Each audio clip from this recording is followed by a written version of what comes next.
Good morning, everybody. It's almost Shabbos. This Shabbos, we're going to read the incredible story of Joseph and his brothers, a story that we're all familiar with. Thank you to Joseph and the amazing Technicolor Dreamcoat.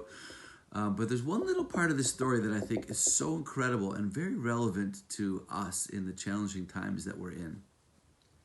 You know, it says that when Joseph was thrown into the pit and then he was sold to the vendors or the merchants who brought him down to Egypt, they brought him down in a caravan. And instead of that caravan, which normally would have contained foul-smelling tars and other kinds of materials that these merchants usually brought down with them to Egypt, happened to be that in the caravan that Joseph was in, there were sweet-smelling incense and spices. So that when Joseph was brought down to Egypt in chains, at least he didn't have to have that foul smell of the tar in his caravan. Does that make any sense to you? Because it's really strange if you think about it. Imagine if somebody, God forbid, breaks into your house in the middle of the night and kidnaps you at gunpoint and throws you into the back of a car and carries you off into captivity for years and years. But it happens to be that in the back seat of that car, you know those little seat warmers that they sometimes have? Well, they had nice seat warmers and they had a nice leather interior. So at least I had that going for me.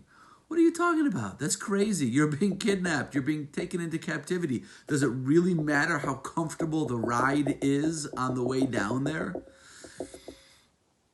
So I think there's a message here, a deep message that really applies to us. And that is in moments of crisis, in moments of distress, in difficult, challenging moments in our lives, it's critical to look for, to find, to seek out the silver lining, the good in the bad. Yes, it's bad. Yes, it's terrible. Yes, our lives have been brought to a standstill through the coronavirus and this global pandemic. And our economy is in this total shambles. And there's so many things that we're struggling with individually and as communities. Our L'chaim Center hasn't been open in 9 months. So much difficult struggle. And it's been hard. But there have been beautiful, special things about it. And we all know that, the time that we spent with our family, what we've worked on during this time, the silver lining, the goodness in it. I think we can learn from Joseph. He was being brought down to Egypt. He was being sold into slavery. He was going to languish there in a prison for many years. But he noticed the sweet-smelling spices in his caravan as opposed to the normal foul-smelling tar that would have accompanied him down there. He looked and he found something good in the bad. And that's the only way we can get through difficult, challenging times. Not to pretend like everything's perfect, not to pretend like we're not going through crisis, but in the crisis to find something that was good. It could have been worse. This could have gone this way, but it didn't. And if we find those things inside of our challenging crisis right now, it'll give us a little bit of strength just to push through for another day and to go a little bit further with a smile on our face.